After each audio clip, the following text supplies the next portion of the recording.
Salut à tous et soyez les bienvenus sur la chaîne qui déboîte.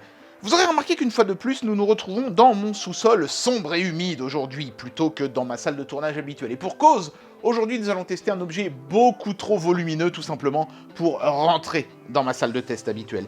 Il s'agit de bureaux motorisés de chez Flexispot. Alors vous aurez remarqué qu'il y a 3 cartons devant moi. Il y en a un, le plus grand ici, qui contient le plateau, qui est vendu séparément, et les deux autres qui sont en fait un seul et même colis. Vous savez, chez Ikea, parfois ils font ça aussi, ils coupent les meubles en 2 cartons. Là, c'est le cas, qui contient en fait le bureau en lui-même et son système de motorisation, parce que c'est ça la grande particularité de ce bureau. Il est motorisé pour être réglable en hauteur, ce qui vous permet de vous retrouver devant un bureau debout ou devant un bureau assis. Certains travaux étant plus faciles à faire debout, comme par exemple, je sais pas, poncer, scier, des boulots qui réclament un peu plus de force, et d'autres étant plus agréables à faire assis, notamment des travaux qui réclament de la précision, comme, je sais pas, de la soudure, ou de l'assemblage de pièces entre elles, visser, dévisser, etc. Des petites choses comme ça. Donc, est-ce que ce genre de bureau se mariera parfaitement bien avec les chaises de bureau qu'on avait déjà testées sur cette chaîne? C'est parti pour le test. Bien alors, une fois n'est pas coutume, je ne vais pas m'atteler à faire un unboxing devant vous des différents éléments, parce que voilà, c'est un bureau, donc les éléments séparément, comme ça, les pièces détachées, ça n'est pas très intéressant à regarder. Tout ce que je peux vous dire déjà, c'est que le plateau qui m'a été envoyé est un plateau de 1,60 m de large. Ils ont plusieurs tailles, évidemment, de disponibles. Le coloris, c'était acajou, parce que je crois que c'était ça, ou des décors qui sont collés, du genre marbre, granit, des choses comme ça. Moi, j'aime pas trop. Je préfère le bois brut de fonderie. Je trouve que c'est déjà plus joli d'une et plus solide en général. C'est le même prix en plus. Donc là, on a du acajou. Le reste du bureau, normalement, devrait être blanc. Voilà. Donc, je sais pas exactement comment sont répartis ces deux cartons-là. Ce que je peux vous dire, c'est que celui-ci est extrêmement lourd. D'ailleurs, j'ai été impressionné de voir avec quelle aisance la postière, qui était toute frêle, a réussi à le soulever. Limite, elle m'a humilié avec ça. Voilà, je pense que tout ce qui est métal lourd se trouve là-dedans. Et ici, on doit plutôt avoir tout ce qui est motorisation, panneaux de commande, etc. et tout. Je pense que c'est réparti comme ça. Donc, on va faire l'assemblage hors caméra, avec la magie du montage. Dans un instant, vous allez voir le bureau terminé. Je vous dirai combien de temps ça m'a pris pour le monter quand même. Allons-y, c'est parti. Bien voilà, alors avant de commencer l'assemblage, qui devrait pas être très long, parce que comme vous pouvez le constater, il n'y a pas masse finalement de pièces différentes sur ce bureau, un rapide aperçu de ce qu'il y avait dans les boîtes. Donc bien sûr, il y a une notice de montage, et bonne nouvelle, elle est disponible en 3 langues, y compris le français. Il y a de l'anglais et de l'allemand également. Dans le grand carton, il y avait... Alors, dans le plus grand carton, le plus large, bien sûr, il y avait le plan de travail que vous voyez ici derrière moi. Donc là, c'est celui en acajou, mais évidemment, ils ont plein de coloris différents. Il est pré-percé à l'arrière, donc ce sera plus facile, évidemment, que si vous achetez un plan de travail ailleurs. Mais néanmoins, n'importe quel plan de travail, je le répète, peut fonctionner avec ce bureau, puisque ce sont des bêtes vis. Vous vissez ça dans du bois, vous achetez un grand plateau chez, je sais pas, Ikea, mais même, vous pouvez même aller dans un magasin de bricolage et acheter une grande planche en pin massif, ça va marcher pareil. Il n'y a aucun problème. Mais il est très beau, néanmoins, leur plan de travail. Les coins sont arrondis.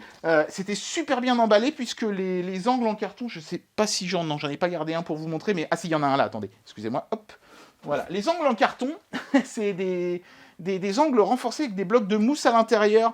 Alors vous voyez, il y a un petit peu de mousse là, mais dedans, dans le fond du coin en carton, il y a un énorme bloc de mousse très dense pour éviter que les coins soient esquintés pendant le transport. C'est vous dire s'ils ont fait attention à ça. Et pourtant, il avait été malmené, ce carton-là. Et le plan de travail est malgré tout arrivé absolument nickel. Donc ça, c'est plutôt pas mal.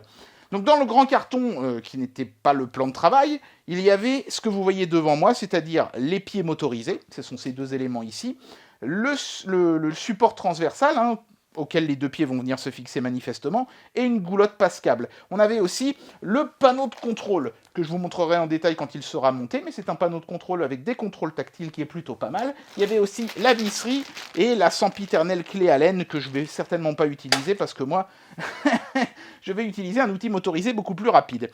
Et dans le petit carton, il y avait simplement, en fait, la partie basse du bureau, c'est-à-dire les pieds, ce qui va toucher le sol ici, là, devant moi. Je me demande s'ils n'auraient pas pu, sincèrement, faire tenir tout dans le même carton, parce qu'il y avait vraiment énormément de rembourrage dans ce carton-ci. Bon, après, peut-être que ça devenait trop lourd, je sais pas pourquoi ils ont fait ça comme ça, mais bon, en tout cas, voilà, les éléments sont là, maintenant je vais les monter, en suivant les instructions dans la petite notice, et on va regarder ce que donne le bureau une fois assemblé. C'est parti! Bien, et voici donc ce que donne le bureau une fois assemblé. Le montage, très facile, une vingtaine de minutes et c'est torché. C'est bien expliqué, la notice est bien faite. La dernière étape est peut-être la plus confuse de toutes, mais elle n'est pas vraiment importante, hein, à vrai dire, c'est juste le cache-câble pour que ça ne pendouille pas sous le bureau.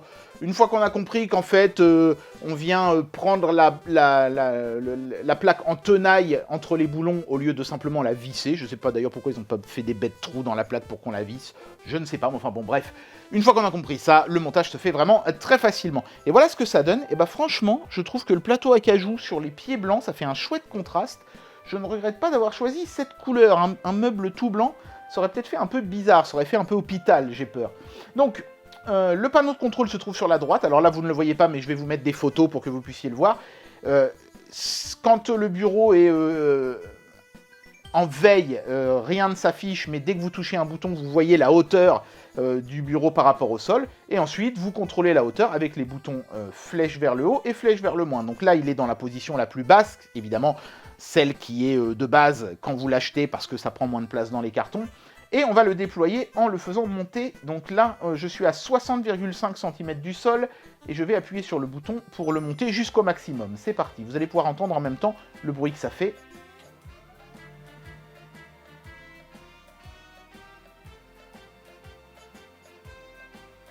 Je suis à 90 cm,